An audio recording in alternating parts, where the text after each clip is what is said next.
అలాంటి ఉత్తమమైన చాలా మటుకు తక్కువ. ఎందుకు అనంటే, ఎప్పుడైతే భర్త లేడో తిరిగి వెళ్ళిపోయి మరొక వివాహం చేసుకొని కాపురాలు ప్రారంభిస్తారు. కానీ తల్లిదండ్రుల ఇంటిని ఆశించి కొనుక్కున్నటువంటి బిడ్డ రూతు. తల్లిదండ్రుల ఇంటిని చూడనటువంటి ఉన్నది రూతు. అత్తే, అందుకే మన వాళ్ళు అత్తమ్మ అని పిలుస్తారు. అక్కడ అమ్మ కాదు గానీ, ఇక్కడ ఇది అక్కడ ఇంటికొచ్చిన తర్వాత అత్త, అమ్మ 2 ప్లస్ ఈఎంఏ. ఎందుకంటే ఈ ఇంటికొచ్చింది, ఈ ఇంట్లోనే శాశ్వతం కాబట్టి, ఆ అత్తకు లేకుంటే ఆ అమ్మకు లోబడి జీవిస్తుంది. లోబడి జీవించి తీర్మానం చేసుకొని, ఇంకొకసారి ఈ మాట నాతో మాట్లాడొద్దని చెప్పి, ఆ రూతు అత్తతో మాట్లాడింది. మాట్లాడిన తర్వాత ఆమె తీర్మానాన్ని ఆ అత్తగారు గూడా అంగీకరించారు. అయితే అంగీకరించిన తర్వాత వారు తిరిగి స్వదేశానికి వస్తూ ఉన్నప్పుడు ఆమె చెప్పింది. ఆమె అత్తగారు చెప్పారు. నయోమి అతడు ఆ ఆస్తికి ఆమె వెళ్ళిన తర్వాత మరి పరిగె ఏరుకోవడానికి వెళ్ళింది. తినడానికి కావాలి కదా! అత్తను పోషించుకోవాలా, తను పోషించుకోవాలా, మగవాళ్ళు ఎవ్వరు లేరని చెప్పి ఆ కోడలు మరి పొలంలోనికి వెళ్ళి కోతకాల సమయంలో మరి విడిచి వెళ్ళిన పరిగెని ఏరుకొనడానికి వెళ్ళింది ఉత్తమురాలైన కోడలు రూతు. ఏరుకుంటుంది, ఏరుకుంటుంది, ఏరుకుంటున్నప్పుడు మధ్యాహ్న సమయంలో అందరూ చూస్తున్నారు కానీ ఎవ్వరు గూడా మాట్లాడలేదు. మధ్యాహ్న కాల సమయంలో ఆ పొలము యజమాని వచ్చాడక్కడికి. వచ్చి వీరందరూ కోతలు కోస్తున్న వారిని చూశారు. అక్కడ మరి పరిగె ఏరుకుంటున్న వారు ఎవరు అని చెప్పినప్పుడు, "ఎవరోనయ్యా ఆమె పొద్దున్నుంచి ఏరుకుంటుందంటే," "సరే ఇంకా కొంచెం ఎక్కువ ఇవ్వండి" అని చెప్పాడు. చెప్పిన తర్వాత అప్పుడు ఆమె, ఆమె ఏం చేసిందంటే ఆ బోయజు అప్పుడు బోయజు ఎప్పుడు బోయజు అంటే పరిగె ఏరుకుంటున్న ఆ రూతును చూసినప్పుడు, ఎవరో యవనస్తురాలని చూసినప్పుడు ఆ రూతుతో అంటున్నాడు, "నా కుమారి." ఈ ప్రాతకాలం ముక్కు ముఖం తెలియనటువంటి ఆ బోయజు ఆమెతో అంటున్నాడు, మరి "నా కుమారి, నా మాట వినుము."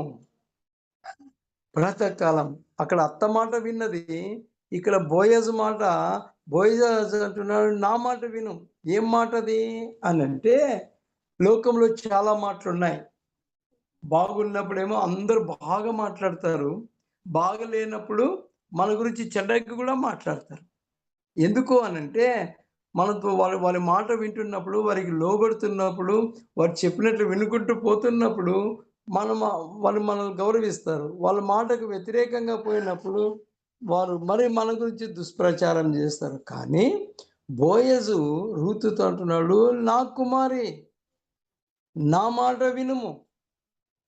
ఈ ఉదయకాలం మనం కూడా ఎవరి మాట వినాలంటే, లోకంలో ఎవ్వరి మాట వినకూడదు. ఎవరి మాట వినాలంటే సృష్టికర్త అయిన దేవుని మాట వినాలా. దేవుని మాటకు విధేయత చూపాలా. దేవుని మాటను అంగీకరించాలా. దేవుని మాట ప్రకారము మన ఆత్మీయ జీవితాన్ని అభివృద్ధి చేసుకుంటూ పోతుంటే, ఆ ఆత్మీయ జీవితం మనల్ని దేవుని రాజ్యానికి నడిపిస్తున్నది. ఈ రూతు ఆ బోయజు మాట విని ఏం చేసిందంటే, ఆ బోయజ్ అంటున్నాడు మరి మాట్లాడుతూ, "నా మాట వినుము." ఏమిటిది ఆయన మాట అంటే, వేరొక పొలములోనికి ఏరుకొనుటకు పోవద్దు. వేరొక పొలంలో ఏముంది? వేరొక పొలంలో ఏం జరుగుతుంది అంటే, ఆ వేరొక పొలమే ఈ లోకం. ఈ లోకంలో ఏముందంటే, భయంకరమైన పాపముంది. భయంకరమైన శాపముంది. భయంకరమైన దుర్మార్గముంది. భయంకరమైన ఆహ్, అగ్ని జ్వాలలున్నాయి. కాబట్టి వేరొక పొలం, ఈ లోకం అనే ఈ పొలంలో మనము దేవుని పిల్లలమైన మనము, మారు మనసు పొందిన మనము, విశ్వాసంలో ఎదుగుతున్న మనము, ఈ లోకములో ఉన్న దానినైనను ఆశించుకొనకోకుండగా విశ్వాసమునకు కర్త అయిన యేసు వైపు చూస్తూ ఆయన మాట విని, ఆయన పొలం ఏం పొలం అంటే పరలోక పట్టణం అనే పొలం. ఆ పొలములో మనము ఉంటే ఆ పొలాని కొరకై మనం ప్రయాసపడుతూ ఉంటే ఆ పొలములో శాంతి ఉంది, సమాధానం ఉంది, నెమ్మది ఉంది, భద్రత ఉంది. యుగయుగాలు దేవునితో కలిసి ఇలాగు ఆరాధించే స్థలం. అదే ఆయన పొలం. కనుక ఆ బోయజ్ అంటున్నాడు, వేరొక పొలంలోనికి పొలంలో ఏరుకొనుటకు పోవద్దు. దీనిని విడిచిపోవద్దు. కొన్ని కష్టాలొచ్చినప్పుడు, బాధలొచ్చినప్పుడు, నిందలొచ్చినప్పుడు మనం ఏం చేస్తామంటే, దేవుని గుట్టకు రాయి కొట్టా అంటాం. కానీ ఆ బోయజు చెప్తున్న మాట, నీవు దీనిని విడిచిపోవద్దు. కష్టాలైన, బాధలైన, నిందలైన, ఆకలైన, దాహమైన ఈ పొలంలోనే ఏరుకో గాని వేరొక పొలానికి వెళ్ళొద్దు. ప్రార్థించు, ప్రార్థించు, అడుక్కో, దేవుణ్ణి అడిగితే మీ ప్రతి అవసరత, మీ ప్రత్యేక అవసరత, అనారోగ్యమైన, అప్పులైన, ఇబ్బందులైన, హింసలైన, అవమానములైన వాటన్నిటిని భరిస్తూ ఆ పొలంలోనే ఉంటూ విడిచి వెళ్ళుకోకుండా ఉంటే తర్వాత వచ్చే ఆశీర్వాదాలు కోకొల్లలు. కనుక ఈ ప్రాతకాలం వేరొక పొలంలోనికి వెళ్ళొద్దు, దీనిని విడిచిపోవద్దు. నీకిచ్చిన దానిని గట్టిగా చేపట్టుకొని విశ్వాసంలో ముందుకు సాగిపో అని అపోస్తలుడైన పౌలు చెప్తున్నాడు. నా మాట కాబట్టి ఆయన మాట ఇచ్చట నా పనికత్తెల యొద్ద నిలకడగా ఉండుము.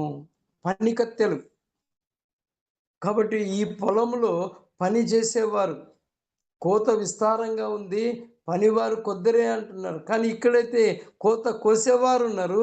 ఆ పనికత్తెల దగ్గర నువ్వు నిలకడగా ఉండు. నిలకడ. ఆయన మాట వింటే ఇన్ని ఆశీర్వాదాలున్నాయి. ఆయన మాట వింటే ఇన్ని దీవెనలున్నాయి. కాబట్టి నా మాట ఈ ప్రాతకాలం మనం కూడా ఆయన మాట విని, ఆయన మాటకు విధేయులమై విశ్వాసములో ఎదిగిపోదాం. ఒక్క కోడలేమో ముద్దు పెట్టుకుంది, వెళ్ళిపోయింది. ఆమె లోకంలో కలిసిపోయింది. ఒక కోడలేమో ఆ అత్త మాట విన్నది. బోయజు పొలం యొక్క యజమాని మాట విన్నది. విని నిలకడగా ఉంది ఒకే దగ్గర. కష్టమైన, నిందలైన, బాధలైన నిలకడగా ఉంది కనుక ఆమె జీవితంలో గొప్ప ఆశీర్వాదం చూస్తుంది.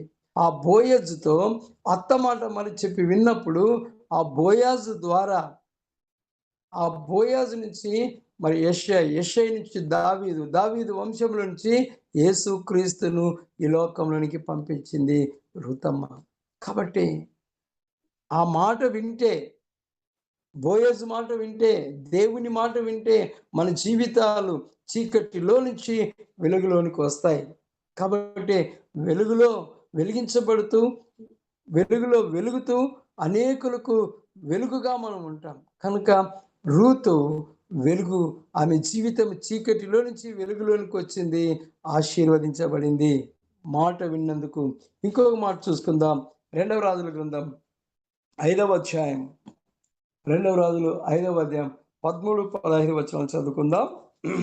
అయితే అతని దాసులలో ఒకడు వచ్చి, నాయనా, ఆ ప్రవక్త ఏదైనా ఒక గొప్ప కార్యము చేయమని నియమించిన యెడల నీవు చేయకుందువా? అయితే స్నానం చేసి శుద్ధుడు కమ్మను మాట దానికంటే మేలు కాదా అని చెప్పినప్పుడు అతడు పోయి దైవజనుడు చెప్పినట్లు యోర్దాను నదిలో 7 మార్లు మునగగా అతని దేహము పసిపిల్ల దేహం వలెనై అతడు శుద్ధుడాయను. దేవునికి స్తోత్రం కలుగును. ఇక్కడ నయమాన్ రాజు, ఈయన రాజే గాని అన్న దగ్గర గూని ఉంటుంది. గాని అనే దగ్గర ఒక సమస్య ఉంటుంది. గాని అనే దగ్గర ఏమో ఉందని చూడాలి. కాబట్టి ఈ నయమాను రాజే గాని అతడు కుష్ఠరోగి, రాజే గాని అతడు రోగిష్టి, ఆ రాజే గాని అతని ఆరోగ్యం సరిగ్గా లేదు. అయితే ఒకరోజు మరి ఆ యొక్క రాజు తన రాజ్యం చేసి తిరిగి ఇంటికి వచ్చినప్పుడు ఆ ఇంటిలో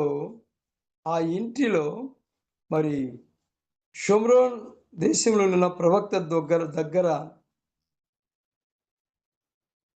ఇస్రాయేల్ దేశం నుంచి ఒక చిన్న పాపను కొనుక్కొచ్చుకున్నారు, పని పాపను.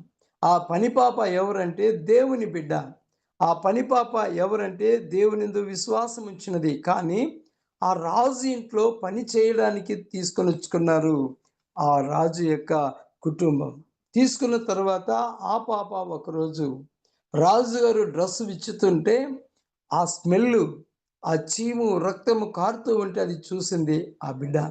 చూసి నా యజమానునికి, నా రాజుకు ఇంత భయంకరమైన కుష్ఠరోగం ఉందని చెప్పి గ్రహించి రాణి దగ్గరికి వెళ్ళి, అమ్మా, మరి షోమ్రోన్ దేశంలో ఒక ప్రవక్త ఉన్నాడు. ఆ ప్రవక్త దగ్గరికి వెళితే అయ్యగారి రోగం బాగైతుంది అనంటే, ఆ తల్లి చెప్పిండొచ్చేమో, పాప అన్నీ చూసినాము ఎక్కడా బాగు కాలేదు. నువ్వు నోరు ముచ్చుకొని ఉండిండొచ్చేమో. నువ్వు ఊకే కూర్చో, నీకెందుకు ఆ విషయం అని చెప్పి ఆ పాపను బెదిరించిండొచ్చేమో. అయితే ఆ పాప పదే పదే, పదే పదే ఆ యజమానురాలితో చెప్పినప్పుడు ఎందుకో ఆ చిన్న పాప మాట విన్నది. మాట పెద్ద పనైనా చిన్న పాప మాట గూడా విన్నది. రాణి అయినా ఆ చిన్న పాప మాట విని ఆ రాజుతో చెప్పింది, అయ్యా, మరి షోమ్రోన్ దేశంలో ఒక ప్రవక్త ఉన్నాడంట. ఆయన దగ్గరికి వెళ్తే నీ రోగం బాగవుతుంది అనంటే, ఆ రాజుగారు కూడా తిరకాసు పెట్టించుండొచ్చు. మన దేశంలో ఇంతమంది మంత్రస్తులున్నారు, ఇంతమంది డాక్టర్లున్నారు, ఇంతమంది ఆయుర్వేదిక్ మందులున్నారు, జ్ఞానవంతులున్నారు, డాక్టర్లున్నారు, తెలిసిన వాళ్ళు చాలామందున్నారు. అన్నీ చూసాం బాగు కాలేదు. ఆ దేశంకి పోయి దైవజనుని మాట వినాలనా? ప్రవక్త మాట వినాలనా? అని ఒక లోలోపల ఒక గర్వం వచ్చేసింది. అయితే ఆ రాణిగారు మరలా మరలా చెప్పటం బట్టి అతని మనస్సు మారింది, బుద్ధి మారింది, ప్రవర్తన మారి సరే వెళ్తానని చెప్పి ఆహ్, ఆ నయమాన్ రాజు గారు మరి తన యొక్క పనివారితో కలిసి గాడిదలను తీసుకొని ప్రయాణమై వెళ్ళిపోతున్నాడు. పోతూ పోతూ ఊరికనే పోలేదు గానీ కానుకలు గూడా తీసుకొని వెళ్ళాడు. ఈ ఉదయకాలం మాట ఎలాంటిదంటే ఆ రాజుగారికి ఎవరు చెప్పారు కానుకలు తీసుకోమని? రోగిష్టి నన్ను వెళితే ఎట్లాగని. కానీ దైవజనుని దర్శిస్తూ ఉన్నప్పుడు వట్టి చేతులతో వెళ్ళకూడదని చెప్పి ఆయనేం చేశాడంటే కానుకలు తీసుకున్నారు గాడిదల మీద. తీసుకొని బయలుదేరారు. అతను అనుకుంటూ ఉన్నాడంట లోలోపల, ఆయన వస్తాడు, నన్ను ముడతాడు, స్వస్థపరుస్తాడు, నన్ను గౌరవిస్తాడు, మంచి బిర్యానీ పెడతాడని అనుకుంటూ వెళ్తూ ఉన్నాడు. కానీ ఈయన తలంపులు వేరు, దేవుని తలంపులు వేరు. అయితే వెళ్తా ఉన్నాడు. వెళ్ళిన తర్వాత దూరము నుంచి, దూరం నుంచి ఆ ప్రవక్త, ఆ దైవజనుడు రాజుగారు వచ్చి దాన్ని చూసి అతని దగ్గర ఉన్న పనివానిని పిలిచి, నాయనా, అక్కడ రాజుగారు వస్తున్నారు. మరి ఆయనను మరి మన దేశంలో ఉన్నటువంటి ఆ నదిలో 7 మార్లు మునుగుమను. మునిగిన తర్వాత శుద్ధుడైతాడంటే, ఈ అతని దగ్గర ఉన్నటువంటి పనివాడు గెహాజీ వెళ్ళి ఆయనకు వర్తమానం చెప్పాడు. అయ్యా, నీవు దైవజనుని దగ్గరికి రావాల్సిన అవసరం లేదు. మరి అక్కడికి వెళ్ళి ఆ 7 మార్లు ఆ నదిలో మునుగుమని చెప్పాడు. మునుగుమని చెప్తే అతడు ఏమనుకున్నాడంటే, నేను ఒక రాజుని, అనుకుంటే నదులను కూడా త్రిప్పగలను, అనుకుంటే బావిలు కూడా తవ్వించగలను.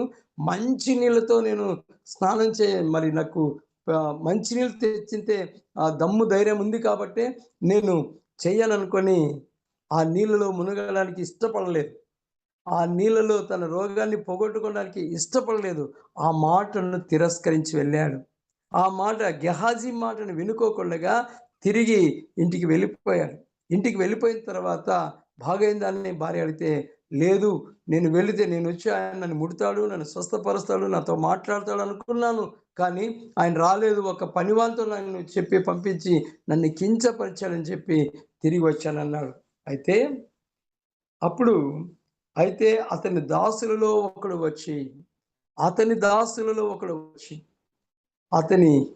రాజు దగ్గర ఉన్న దాసులో ఒకడు వచ్చి అంటే, నాయనా, ఆ ప్రవక్త ఏదైనా ఒక గొప్ప కార్యం చేయమని నియమించినలా నీవు చేయకుందువా? దాసులలో చెప్తున్నాడు, అయ్యా, ఆయన ఏదైనా చేయమని చేస్తావు కదా! మరి చేయమని చెప్పలేదు. నేను మునగమన్నాడు. మునిగి రాపో అని అంటే, ఏ సస్యమీర, ఆ నీళ్లు బాగలేవు. ఆ నీళ్ళలో మురికి ఉంది. నేను స్నానం చెయ్యను అని చెప్పినప్పుడు, మళ్ళా ఆ దాసుని మాట ఫస్ట్ ఏమో చిన్న పాప మాట రాణి విన్నింది. రాణి మాట రాజుగారు విన్నారు. మరి తిరిగి వచ్చిన తర్వాత గెహాజీ మాట ఆయన వినలేదు. అయితే ఒక దాసుని మాట విన్నాడు. పనివాని మాట విన్నాడు. నిజంగా ఎంత పెద్ద రాజైనా, ఎంత పెద్ద మంత్రి అయినా ఇంట్లో పనివారి మాటే వినాలి. ఎందుకు అనంటే, ఆ పనివారు యజమానుల మీద ఎంతో ప్రేమ. యజమానికి లోబడి ఉంటారు. వారి కష్టాల్లో, వారి బాధల్లో పంచుకునేది కూడా ఈ పనివారే.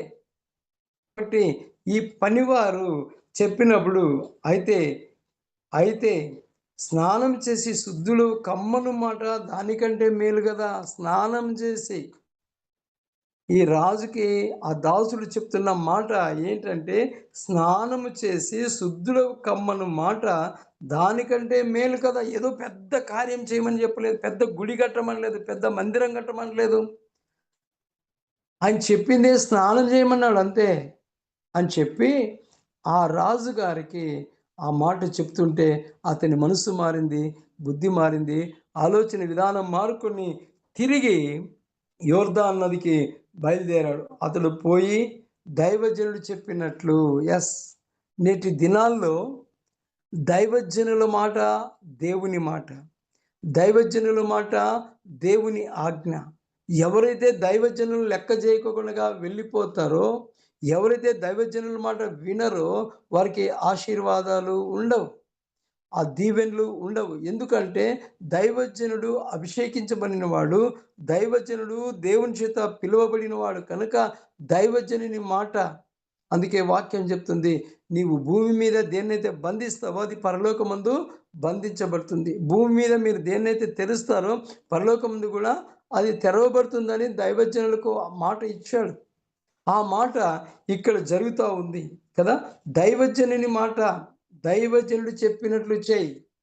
మనం ఏదైనా చెయ్యాలి అంటే, ఏదైనా జరగాలంటే దైవజనుడు చెప్పినట్లు వింటే అది ఆశీర్వాదం. అది దీవెన. ఇది మహిమకరం. కాబట్టి మన ఆత్మీయ జీవితాలలో దైవజనుని మాట.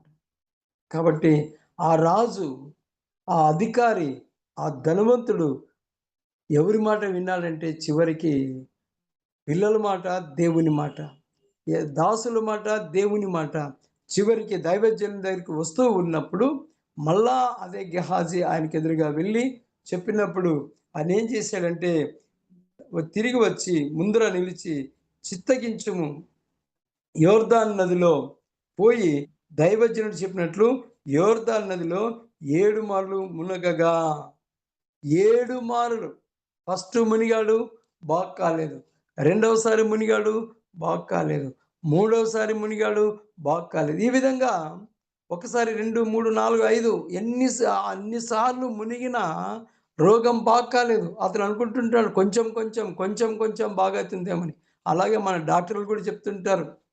అయ్యా ఈ కోర్సు కంటిన్యూగా వాడుతూ ఉంటే రోజు రోజుకి తగ్గుతుందనుకుంటే మన పేషెంట్లు ఏం చేస్తారంటే ఆ ట్యాబ్లెట్‌లో ఆ ఇంజెక్షన్‌లు తీసుకున్నప్పుడు వెంటనే బాగు కావాలంటారు.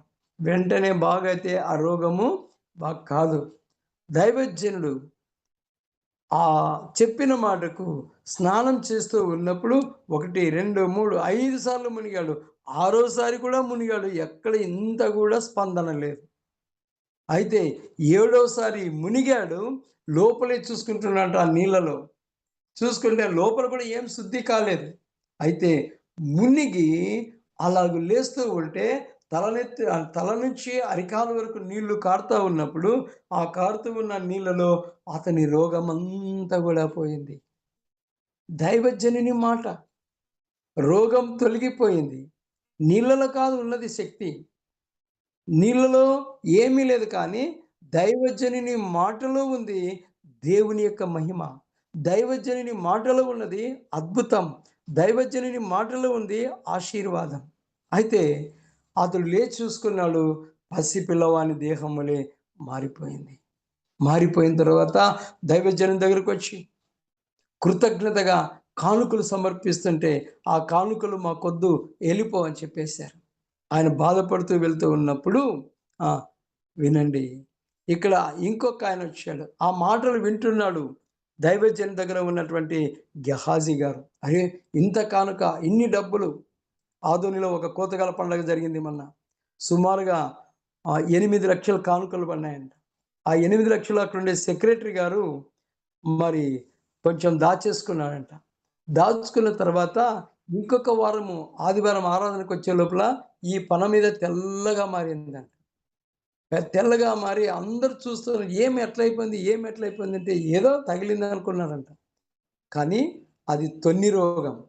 దేవుని సొమ్ము దాచుకుంటే, దైవజనులకు తెలియకోకుండా దాచుకుంటే, దేవుడు వెంటనే పబ్లిక్ అంతా చూసేటట్లే రోగాన్ని చూపించాడు. ఇక్కడ కూడా ఈ గెహాజీ దైవజనుని దగ్గర సమృద్ధిగా ఉన్నాడు, ఆశీర్వాదకరంగా ఉన్నాడు, నెమ్మదిగా ఉన్నాడు. ధనాన్ని ఆశించి, లోకాన్ని ప్రేమించి, మరొక మార్గంలో వెళ్ళి ఆ రాజును కలుసుకొని, అయ్యా నా యజమానుడు చెప్పాడు ఆ కానుకలు ఇవ్వాలన్నప్పుడు ఆయన మొత్తం ఇచ్చి పంపించేశాడు. ధనం ఇచ్చాడు, వస్త్రాలు ఇచ్చాడు. ఇచ్చి పంపిస్తూ ఇంటికొచ్చి దాచుకున్నాడు. దాచుకున్న తర్వాత ఏమి ఎరగనాయనలాగా ముందొచ్చి నిలబడినాడు దైవజనుని దగ్గర. వచ్చి ఎక్కడ పోయింటి గెహాజీ అంటే, ఎక్కలేదు నాయన, నేను ఇక్కడే ఉన్నాను. స్వామితోడు, భూమితోడు, మా అమ్మ సాక్షి అని అన్ని సాక్ష్యాలు పెట్టుకుని ఉండొచ్చు. ఎన్ని సాక్ష్యాలు పెట్టుకున్నా దైవజనునికి మరుగైనది ఏది కూడా లేదు. అయితే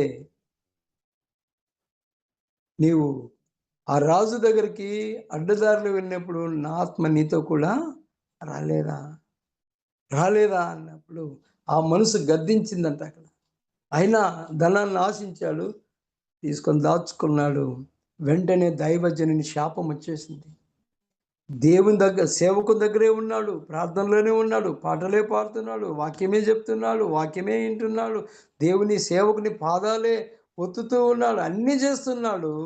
శాపాన్ని కొని తెచ్చుకొని వెంటనే ఆ నయమాన్ రాజు యొక్క కుష్ఠరోగము నీకు రానిగాక అన్న వెంటనే ఆయనకి ఏమొచ్చేసిందంటే, దైవజనుని మాట వినలేకున్నందుకు కుష్ఠరోగాన్ని సంపాదించుకున్నాడు.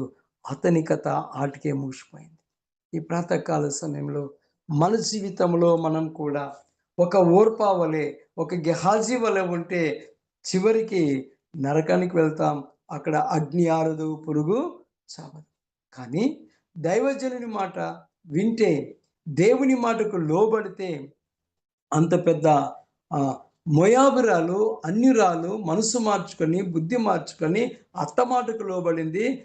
బోయాజు మాటకు లోబడి ఆమె దేవుని కుమార్ని లోకానికి పంపించే వంశకురాలైంది. ఎంత ఆశీర్వాదం! ఆమె కథ మనం చదువుకుంటున్నాం. రెండవదిగా నయమాన్ రాజు ధనవంతుడే, అధికారం ఉన్నవాడే, సమస్తం ఉన్నవాడే. దైవజనుని మాటకు లోబడి ఆ ఊరి బయట ఉన్న నదిలో మునిగి తన రోగాన్ని శుద్ధి చేసుకున్నాడు. పసి పిల్లవాని దేహంగా మార్చుకున్నాడు. అయితే అతడు శుద్ధుడయ్యాడు. కానీ బాగున్న వ్యక్తి ధనాన్ని ఆశించి, ధనానికి లోబడి దైవజనుని మాట లెక్క చేయకుండా ధనాన్ని తెచ్చుకొని దాచుకున్నాడు. దాచుకున్న అతనికి ఏమొచ్చిందంటే, ఆ రాజు యొక్క రోగము ఇతనికి వచ్చింది.